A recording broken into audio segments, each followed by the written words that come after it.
स्वागत है smart class के यूट्यूब चैनल पर। देखिए, आज के टॉपिक में हम बात करेंगे विश्व में पाए जाने वाले मुख्य पर्वतों के बारे में। और ये बहुत इंपॉर्टेंट है क्योंकि आपके एग्जामिनेशन में इससे जुड़ा बहुत सारा क्वेश्चन पूछ सकता है। देखिए, विश्व स्तर पे देखा जाए तो ये जो पृथ्वी है ये एक ऐसा पटल है जहाँ पर पहले जो 7 महाद्वीप थे वो कभी एक हुआ करते थे। ये सातों महाद्वीप जो था वो आज के समय में तो हम इन्हें 7 भागों में देख रहे हैं, लेकिन एक समय था जब ये एक हुआ करता था और इस एक भाग को पेंजिया कहा जाता था। देखिए, वैज्ञानिकों का ये मानना है कि जिस तरह से आज 7 भागों में हमारा जो स्थल मंडल है वो बढ़ चुका है, जिसमें पहला स्थान जो है वो एशिया का आता है, जो सबसे बड़ा बोल सकते हैं, क्षेत्रफल की दृष्टि से भी सबसे बड़ा है। दूसरा स्थान जो है वो अफ्रीका का आता है, जो क्षेत्रफल के नज़रिए से भी दूसरे स्थान पर आता है। तीसरा उत्तरी अमेरिका, चौथा दक्षिणी अमेरिका और पांचवा जो है वो अंटार्कटिका, छठा जो है यूरोप और सातवां जो है वो सबसे छोटा या बोल सकते हैं ऑस्ट्रेलिया को कहा जाता है। देखिए, सबसे बड़ा जो महाद्वीप है वो एशिया है और सबसे छोटा जो है वो ऑस्ट्रेलिया महाद्वीप है। अब देखिए, यहाँ पर हम लोग ये जानते हैं कि ये पृथ्वी जो है इसके लिए पर्वतों का होना कितना ज़रूरी है। देखिए, पर्वत एक ऐसी श्रृंखला है जो अपने ऊपर लगभग पूरे पृथ्वी का 80% बर्फ रखती है। यदि पर्वत ना हो तो सकता है कि जो भू आकृतियाँ हैं उसमें बहुत ज़्यादा बदलाव होगा और जो बर्फ़ है ये जब पिघलना शुरू होगी तो पूरा पृथ्वी जो है जलमग्न हो सकता है। इसीलिए पृथ्वी के बैलेंस को बनाए रखने के लिए पर्वतों का होना बहुत ज़रूरी है। अब देखिए, पर्वत का निर्माण कैसे होता है। यदि कोई मेग्मा 2000 मीटर से ऊपर की ऊंचाई तक बाहर वायुमंडल में प्रवेश करती है जमीन के द्वारा और उतनी ऊंचाई की एक चोटी का निर्माण करती है, और जब ये चोटी अर्थात मेग्मा से बना हुआ जो चोटी है जिसका ऊंचाई लगभग 2000 मीटर से ऊपर है वो पर्वत कहलाती है। मैं फिर से आपको समझा दे रहा हूँ कि मान लीजिए कि एक जमीन से एक मेग्मा का निर्माण होता है। मान लीजिए कि ये ज़मीन है और यहाँ से लावा और मेग्मा जो है वो बाहर आता है, और जब ये बाहर आकर के लगभग 2000 मीटर का ऊंचाई को टच करता है तो इसे एक पर्वत श्रृंखला में डाल सकते हैं हम, अर्थात ये पर्वतों के वर्ग में आ सकता है। उसी के आधार पर आज हम लोग जानते हैं कि एक्चुअली में पूरे ब्रह्मांड में हमारे पृथ्वी में कौन कौन से पर्वत हैं। देखिए, यदि गौर किया जाए तो हमारा जो सबसे बड़ा पर्वत श्रेणी है यहाँ पर हम लोग 2 तरह से जानेंगे। देखिए, पहले तो हम लोग ये जानेंगे कि विश्व में कौन कौन से पर्वत श्रेणियाँ हैं और सबसे बड़ा कौन है, और ये जानेंगे कि सबसे ऊंची चोटी कौन है।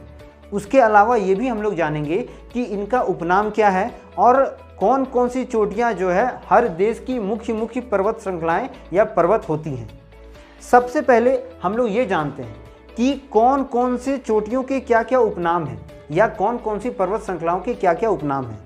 यदि एशिया की तरफ जाएँ तो एशिया को अर्थात इस भाग को विषमताओं का महाद्वीप कहा जाता है। विषमताओं का मतलब कि यहाँ पर जो भू आकृति है वो हर जगह अलग अलग है, एक जैसा नहीं है। अर्थात कहीं ऊबड़ है, कहीं खाबड़ है, कहीं ऊंचा है, नीचा है, कहीं गड्ढा है, कहीं ज़्यादा सुखाड़ है, कहीं ज़्यादा पानी है, तो हर तरफ से ये मिश्रित है। वहीं दूसरी ओर जाएँ, दक्षिण अमेरिका का जो भाग है अर्थात यह क्षेत्र, यह एक तरह से पक्षियों का महाद्वीप कहलाता है। अर्थात यहाँ पर लगभग 12,000 किस्म की पक्षियाँ पाई जाती हैं। विश्व से कई सारे ऐसे पक्षी हैं जो यहाँ आकर के वास करते हैं, इसलिए इसे पक्षियों का महाद्वीप कहा जाता है। तीसरे स्तर पे जाएं तो ऑस्ट्रेलिया अर्थात यह क्षेत्र जो है, जो ऑस्ट्रेलिया महाद्वीप है, इसे प्यासी भूमि का महाद्वीप कहा जाता है, या आप इसे प्यासी भूमि का महाद्वीप के नाम से कह सकते हैं, क्योंकि इसका लगभग 80% भाग जो है वो सुखाड़ है और कुछ एरियाज़ में छोटे छोटे जो नदियाँ हैं वो बहती हैं। तो इस तरह से ऑस्ट्रेलिया को क्या कहा जाता है, प्यासी भूमि का महाद्वीप। यदि अंटार्कटिका के पास जाए अर्थात ये क्षेत्र में जो पूरी तरह से बर्फ से ढका हुआ है तो इसको श्वेत महाद्वीप कहा जाता है। कारण ये है कि अंटार्कटिका वही क्षेत्र है जहाँ पर अभी तक मानव बस्तियाँ पूरी तरह विकसित नहीं हुई है। यदि देखा जाए तो अंटार्कटिका पर सबसे अधिक ग्लोबल वार्मिंग का मार पड़ता है, और यदि जितना मात्रा में कार्बन डाइऑक्साइड हमारे पृथ्वी में बनेगा, जितना ज़्यादा मात्रा में हम कार्बन डाइऑक्साइड को तैयार करेंगे, उसका पूरा प्रभाव जो है अंटार्कटिका महादेश में देखने को मिलेगा, और इससे बहुत बड़े खतरे का आह्वान होता है, बहुत बड़े खतरे की घंटी बजती है, जिसमें सबसे बड़ा मार जो है वो अमेरिका को पड़ता है। इसलिए हर वर्ष अमेरिका का कुछ क्षेत्र जो है वो 2 किलोमीटर का एरिया को छोड़ता जा रहा है और वो धीरे धीरे खिसक रहा है। इसलिए अमेरिका और विश्व के कई बड़े देश अब लगातार पर्यावरण को संतुलित करने में और स्वच्छ रखने में जुटे हुए हैं और कार्बन की मात्रा को कम करने का प्रयास कर रहे हैं। अब देखिए, अंध महाद्वीप के नाम से हम लोग अफ्रीका को जानते हैं। अफ्रीका एक ऐसा देश जहां पर बहुत ज़्यादा मात्रा में बोल सकते हैं देशों की संख्या है। यदि गौर करें हम लोग तो 3 महादेश या 3 महाद्वीप ऐसे हैं जहां पर देशों की संख्या विशाल मात्रा में है। यदि सबसे पहले हम लोग देखें तो एशिया में लगभग 50 देश शामिल हैं। एशिया में लगभग 50 देश हैं। उसी तरह यूरोप में 51 देशों का समूह है, यानी यूरोप का जो ज़मीन है, यूरोप का जो भू आकृति है, उसमें 51 देश शामिल हैं। उसके बाद अफ्रीका में देखा जाए तो टोटल 54 देश हैं जो यहाँ पर निवास करते हैं और 54 देशों का जो समूह है ये अफ्रीका में पाया जाता है और एशिया में 50 और यूरोप में 51 देशों का समूह है। इस तरह से जो पूरा विश्व का अधिक देशों का जो समूह है वो इन 3 महाद्वीपों में हमें देखने को मिलता है। अब देखिए, हम लोग ये जानते हैं कि पूरे विश्व में कौन कौन सी पर्वतमालाएं जो हैं वो ज़्यादा बड़ी है और कौन ज़्यादा छोटी है और कहाँ कहाँ ये पाई जाती है। देखिए, सबसे पहले यदि गौर करें तो हमें सबसे जो बड़ा पर्वतमाला है, देखिए पर्वतमाला का अर्थ क्या था वो पहले जान लीजिए। पर्वतों की सबसे लंबी दूरी या बोल सकते हैं पर्वतों की सबसे बड़ी श्रृंखला को पर्वतमालाएं कहते हैं। जैसे मैंने यहाँ एक फिगर बनाया है जिसमें पर्वतों की श्रृंखला दिख रही है आपको। ये छोटे हो सकते हैं, बड़े हो सकते हैं, थोड़े से बोल सकते हैं ढालनुमा हो सकते हैं, लेकिन इनका जो क्षेत्र होगा वो पर्वतीय होगा। तो पर्वतीय क्षेत्रों में सबसे अधिक या बोल सकते हैं पर्वतमालाओं में सबसे अधिक जो बड़ा क्षेत्रफल है वो एंडीज पर्वतमाला का है। ये एंडीज पर्वतमाला जो है वो दक्षिण अमेरिका में पाया जाता है और यह विश्व की पहली या सबसे बड़ी पर्वतमाला में से एक है। और देखा जाए तो इसका जो क्षेत्र है ये अन्य क्षेत्रों से ज़्यादा बड़ा है। साथ ही साथ यहाँ पर अमेजन घाटी भी पाया जाता है और अमेजन जो जंगल है वो इसी पर्वतमाला के क्षेत्र में आता है। देखिए, यदि हम लोग दूसरी ओर जाएं तो हमें उत्तरी अमेरिका में दूसरा सबसे बड़ा पर्वतमाला मिलता है जिसका नाम रॉकी है। देखिए, रॉकी का जो पर्वतमाला क्षेत्र है ये अधिकांश बर्फ़ से ढका हुआ है क्योंकि यह जो है बहुत बोल सकते हैं कि ध्रुव की ओर आता है। अलास्का भी इसी क्षेत्र में आता है और यह अमेरिका का या उत्तरी अमेरिका का सबसे ठंडा क्षेत्र में एक है। रॉकी जो है इस क्षेत्र में ज़्यादातर मात्रा में कृषि नहीं होता है क्योंकि यहाँ पर बर्फ़ की परत बहुत मोटी होती है। यदि तीसरा जो बोल सकते हैं पर्वतमाला का सबसे बड़ा भाग है, पहला जैसे एंडीज था, दूसरा रॉकी हुआ और तीसरा जो है वो है हमारा हिमालय जो भारत और नेपाल के बीच में आता है। देखिए, हिमालय एक ऐसा पर्वतमाला है जहाँ पर बहुत भारी मात्रा में आप बोल सकते हैं कि पर्वतों की श्रेणी है और इस पर्वत श्रेणी में हम ये भी जानेंगे आगे कि कौन सी चोटी इसकी सबसे ऊंची है और कहाँ तक ये फैला हुआ है। देखिए, यह पर्वतमाला जो है ये पाकिस्तान, भारत और कुछ क्षेत्र में नेपाल तक फैला हुआ है। अधिकांशतः ये तो नेपाल में ही पाया जाता है क्योंकि ये नेपाल का क्षेत्र में ही आता है। तो हिमालय जो है वो विश्व की तीसरी सबसे बड़ी पर्वतमालाओं में से एक है। देखिए, इसके अलावा ये तीनों के अलावा कुछ और पर्वतमालाएं हैं। जैसे हम लोग यदि अफ्रीका में जाए तो एटलस पर्वतमाला जो है ये सबसे बड़ी पर्वतमाला है पूरे अफ्रीका की। उसके बाद यदि हम लोग यूरोप में जाए तो अल्पस पर्वतमाला जो है वो यूरोप की सबसे बड़ी पर्वतमाला है। पर्वतमाला का अर्थ मैं फिर बता दे रहा हूँ कि यहाँ पर पर्वत की ऊंचाई से नहीं, पर्वत की लंबाई से मतलब है। इस प्रकार यदि हम देखें इस ओर जहाँ पर ऑस्ट्रेलिया महाद्वीप आता है तो ऑस्ट्रेलिया महाद्वीप की सबसे जो बड़ी या सबसे लंबी जो पर्वतमाला है उसमें ग्रेट डिवाइडिंग रेंज आता है। देखिए, एक और मैं ये भी बता दे रहा हूँ कि यूरोप का जो अल्पस क्षेत्र है वो एक्चुअली में जिस पर्वतमाला का क्षेत्र में आता है उसका नाम स्कैंडिनेवियन है। स्कैंडिनेवियन जो है एक बहुत बड़ी पर्वतमाला है यूरोप की। अब देखिए, हम लोगों ने जान लिया कि कहाँ कहाँ पर कौन महादेश में कौन सी पर्वतमाला सबसे अधिक बड़ी है और सबसे अधिक फैली हुई है। इसको हम लोग फिर से रिकॉल करते हैं और फिर से जानते हैं। देखिए, यदि हम लोग यहाँ से शुरू करें तो ऑस्ट्रेलिया की सबसे लंबी पर्वतमाला जो है वो है ग्रेट डिवाइडिंग रेंज। एशिया में आए तो सबसे बड़ी पर्वतमाला जो है एशिया की वो कौन है? हिमालय, जो विश्व का तीसरा सबसे बड़ा पर्वतमाला है, तीसरा सबसे लंबा पर्वतमाला है। उसके बाद ऊपर की ओर जाएं तो यूरोप का स्कैंडिनेवियन जो है या स्कैंडिनेवियन रेंज जो है वो यूरोप की सबसे लंबी पर्वतमाला है। यदि हम आए अगर अफ्रीका की ओर, तो हमें एटलस पर्वतमाला जो है वो अफ्रीका की सबसे लंबी पर्वतमाला में प्राप्त होती है। उसके बाद यदि हम लोग दक्षिण अमेरिका की ओर आए तो एंडीज पर्वतमाला, जो विश्व की सबसे बड़ी और सबसे लंबी पर्वतमाला है, जिसकी कुल लंबाई 7,242 किलोमीटर तक फैली हुई है, ये प्राप्त होती है। उसी तरह यदि हम उत्तर अमेरिका में आए तो रॉकी पर्वतमाला जो है वो उत्तर अमेरिका की सबसे लंबी पर्वतमाला में से एक है। अब यदि हम इसे क्रम वाइज जाने तो सबसे लंबी कौन हो जाती है? क्रम में सबसे लंबा जो होता है वो एंडीज हो जाता है, जिसकी कुल दूरी कितनी है? 7,242 किलोमीटर। दूसरे स्थान पे रॉकी है, जो बोल सकते हैं आप कि ये पूरी तरह से उत्तरी अमेरिका में आता है और इसका कुछ क्षेत्र जो है, इसका कुछ क्षेत्र अलास्का में भी पड़ता है, लेकिन अधिकांश ये कहाँ है? उत्तरी अमेरिका के क्षेत्र में है। और तीसरा जो सबसे लंबा पर्वतमाला है वो है हिमालय का क्षेत्र या हिमालय पर्वतमाला। अब देखिए, हम लोग ये जानते हैं, एक टॉपिक तो अभी हम लोगों ने ख़त्म कर लिया कि सबसे लंबी पर्वतमालाएं कौन कौन सी हैं। अब हम लोग ये जानते हैं कि सबसे ऊंची चोटियां कौन कौन सी हैं, अर्थात किस चोटी की, किस पर्वतमाला में कौन सी चोटी है जो विश्व की सबसे ऊंची चोटी है, और जितने भी 7 महादेश है उसमें कौन कौन सी चोटियाँ जो है सबसे ऊँची है, ये हम लोग जानते हैं। देखिए, यदि हम लोग एशिया में जाएँ तो सबसे ऊँचा चोटी जो है माउंट एवरेस्ट का माना जाता है। ये हिमालय की पर्वत श्रेणी में आता है और माउंट एवरेस्ट की कुल जो ऊंचाई है वो 8,850 मीटर का है। इसे विश्व का सबसे ऊंचा चोटी होने का दर्जा प्राप्त है। और भारत की जो सबसे ऊंची चोटी है वो है कंचनजंगा, जिसे हम लोग K2 के नाम से जानते हैं। लेकिन ये विश्व का ऑल ओवर वर्ल्ड जो है उसमें सबसे ऊंची चोटी कौन है? Mount Everest.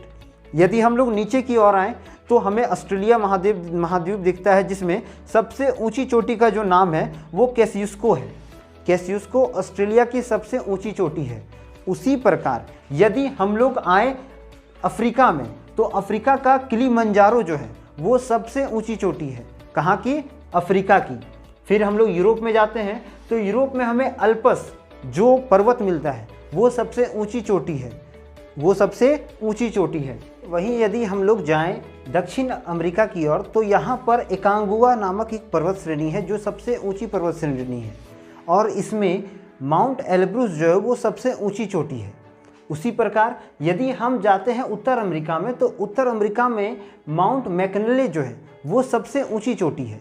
और इस तरह से जो बोल सकते हैं कि 7 महाद्वीपों में 6 जो महाद्वीप हैं उसमें मुख्य रूप से जो ऊंची चोटियां हैं कुछ इस प्रकार से हैं। यदि इसे हम फिर से रिकॉल करें तो हमें देखने को मिलता है कि यदि हम इन क्षेत्रों में जाते हैं तो सबसे अधिक सबसे ऊंचा माउंट एवरेस्ट आता है। उसके बाद यहाँ पर आते हैं तो हमें ग्रेट डिवाइडिंग रेंज में कोसियुस्को नामक एक पर्वत चोटी है जो बहुत ऊंची है, जो ऑस्ट्रेलिया की है। विश्व की तो ऐसे सबसे ऊंची माउंट एवरेस्ट में आता है। उसके बाद यूरोप में यदि हम लोग जाते हैं तो यूरोप में अल्पस जो पर्वत चोटी है वो सबसे ऊंची चोटी है। उसके बाद यदि अफ्रीका में जाते हैं तो अफ्रीका में हमें एटलस के अंदर एक किलिमंजारो जो तंजानिया के क्षेत्र में आता है सबसे ऊंची चोटी में गिनती इनका आता है। उसी प्रकार दक्षिण अमेरिका में हमें एकांगुआ जो पर्वत श्रेणी है उसमें माउंट एल्ब्रूस का नाम सबसे ऊंची चोटी में आता है, जो दक्षिण अमेरिका की सबसे ऊंची चोटी है। तथा जहां हम जाते हैं उत्तरी अमेरिका की ओर तो माउंट मैकनले जो है वो उत्तरी अमेरिका की सबसे ऊंची चोटी है जो रॉक नामक पर्वतमाला के अंतर्गत आता है। अब देखिए, इसके अलावा हम कुछ और पर्वतमालाओं के बारे में जानते हैं जो कई देशों में पाए जाते हैं तथा जो कई देशों के लिए बहुत ही इम्पोर्टेंट रोल अदा करते हैं सीमा बनाने के लिए, यानी कि बॉर्डर बनाने के लिए। देखिए, यदि हम लोग एशिया के इस क्षेत्र में आए तो भारत और म्यांमार को जो पर्वत या पर्वतमालाएं अलग करती हैं वो है अराकान योमा। अराकान योमा एक ऐसी पर्वतमाला है जो भारत और म्यांमार के बॉर्डर लाइन को अलग करती है। और यहाँ पर जो मुख्य या बोल सकते हैं जो सबसे ऊंची चोटी है वो विक्टोरिया चोटी है। उसी प्रकार भारत के अलावा जो हमारा एशिया का मिडिल ईस्ट क्षेत्र है या मिडिल ईस्ट क्षेत्र में जो सीरिया और इजराइल को अलग करता है वो है गोलन पर्वतमाला। गोलन पर्वतमाला वो पर्वतमाला है जो सीरिया और इजराइल को 2 अलग अलग देशों में बांटता है।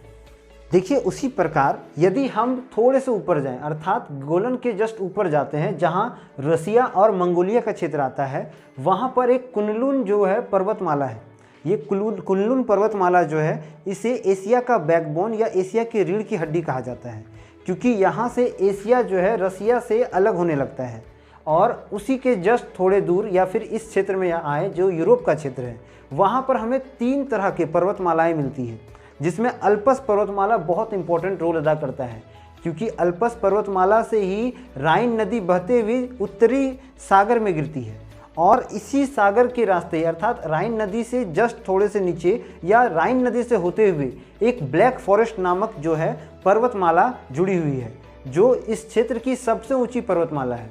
इसके जस्ट ऊपर टिटलस नामक एक पर्वत श्रृंखला है। ये टिटलस जो पर्वत है, यहाँ की सबसे मुख्य गुण यह है कि ये इसका स्विट्ज़रलैंड में पाया जाता है और स्विट्ज़रलैंड की ये जो पर्वत है ये पूरी तरह आप ज्वालामुखी से बनी हुई लावा का पर्वत है और यहाँ पर काली मृदा बहुत अधिक मात्रा में पाया जाता है।